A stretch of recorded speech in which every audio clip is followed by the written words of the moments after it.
All right, so in the last video, we worked on our value scale. We are now going to be working on our sphere as well as the ground that it's sitting on. And you're going to be using your photo of your sphere that I have provided you. And you can either have that up on your screen or print it out like I have. So a couple things that I want to talk about while we are getting ready here is you want to have a nice sharp pencil. I keep my pencil sharpener in a little tub here where I can just sharpen it easily. I would have a regular pencil as well to help you get started with this. It's much easier to erase the regular pencil than it is to erase the white pencil if you make a mistake. You want to try to keep the size fairly accurate, but do the best you can. If it's a little smaller, that's okay. Let's take a look at our ellipse. We are going to today be drawing the kind of horizon, so the line behind the ellipse you will draw. You're going to be drawing the sphere.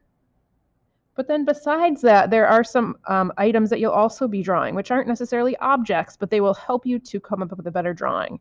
You have this cast shadow here. This is called an ellipse. And an ellipse is when a sphere becomes angled, right? So if you're looking at a swimming pool from above, it would look like this, but at an angle, it would look like this if you were looking at it from your window, right?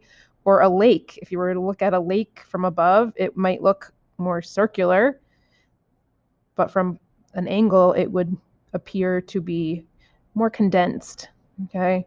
So pay attention to the angle of this ellipse, and also the negative shapes that are formed will help you to create more accuracy when you're drawing this ellipse.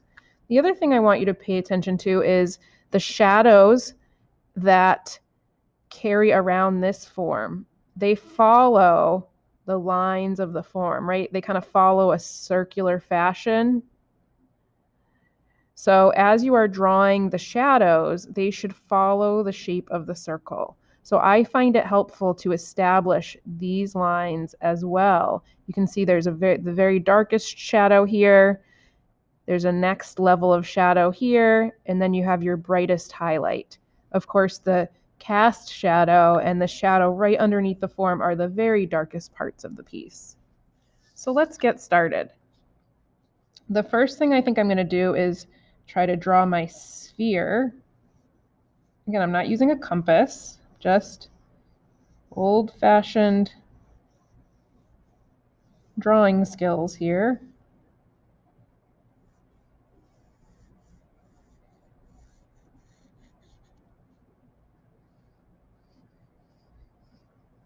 And this is why it's also important to use a pencil, because getting your sphere perfect the first time is unlikely.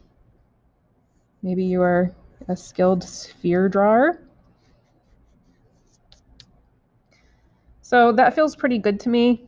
It's a little bit large, but I'm not going to worry about it. The next thing I'm going to do is draw the background here. So I'm going to do my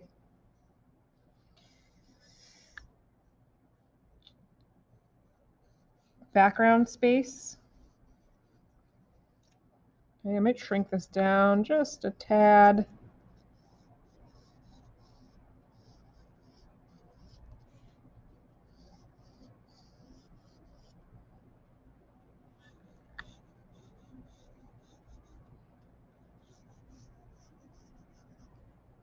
Keep your lines light. They'll be much easier to erase and result in a much smoother shading. If you've got a lot of deep lines carved into the paper, they're gonna really show up when you start to shade. Okay, that feels a bit more accurate to me. Now I'm gonna do this tricky cast shadow. So if I look at this cast shadow, it's forming like a bit of a triangle here, and you can see that it comes pretty close to the edge of the page.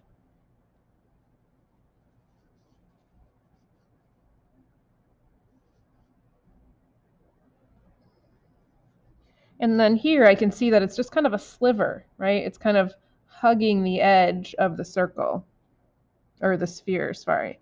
And look at how much space is right here. So anytime you're drawing from life, it's really helpful to check the relationship between things, because that can help you to achieve greater accuracy.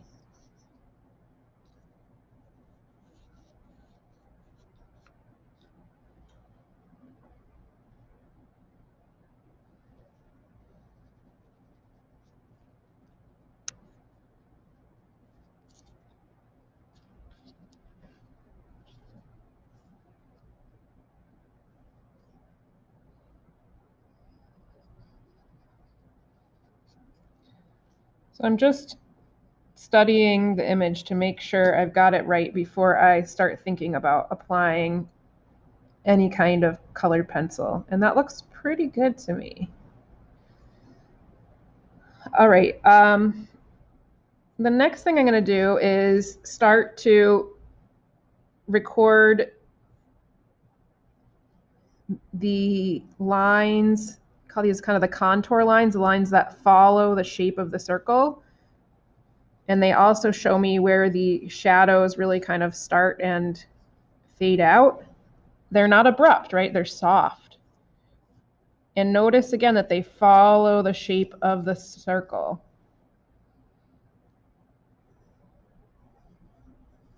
The contours of the shape.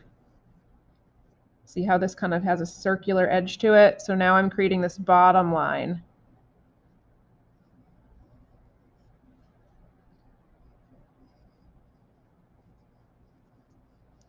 And the shadows aren't going to just stop and start abruptly. I'm going to fade them out. But this will help me to establish this and have a more successful drawing. The other thing you might want to mark out is kind of where the light, you can see here that the light kind of peters out a little bit. So I may also want to just kind of go in and show that like the light comes very close to my shape over here.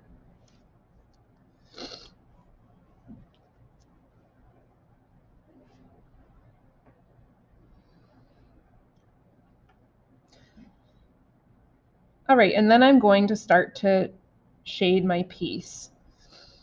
I like to start with my brightest area first, so I might start here. I could start behind here as well. And again, I want to keep like a circular motion and kind of follow the shape.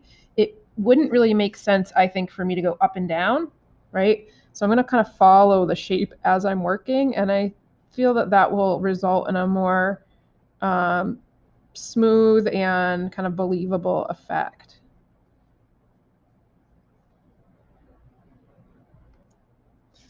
All right, so I have gone in and added the white to the brightest areas of the picture. So the areas next to my sphere, I do need to add a little bit down here, but you can see the top of the sphere. I had to go over it a couple times. I also noticed my table was leaving marks on my page, so I placed it on a folder. So that's just something to be mindful of if you have like an old table you're working on. You may get some lines happening on your drawing when you start to go heavier. So make sure you're working on a nice smooth surface. So once I've established these brights, then I'm going to start blending. If you look at my next tone, that's kind of a mid-tone, I'm going to start blending my edge here. I don't want it to just abruptly go from dark to medium. There has to be a transition. So I'm going to take my pencil on that edge and just smooth it into the lighter area. So pushing hard and then lightening, hard and then lightening up a little bit.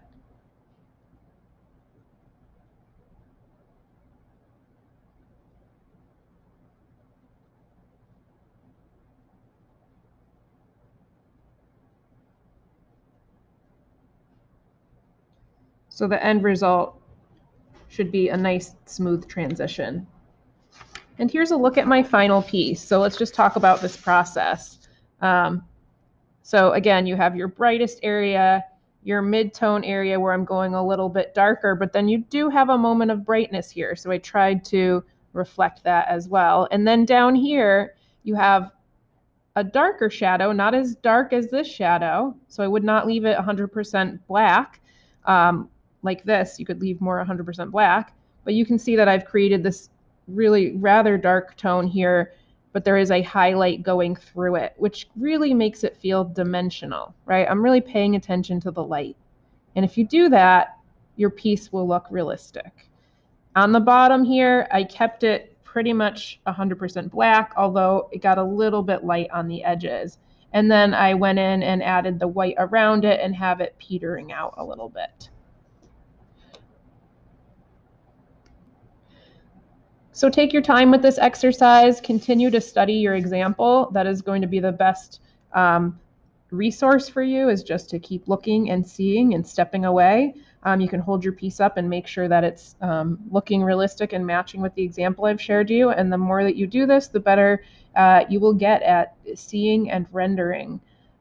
So good luck, and I look forward to seeing what you do.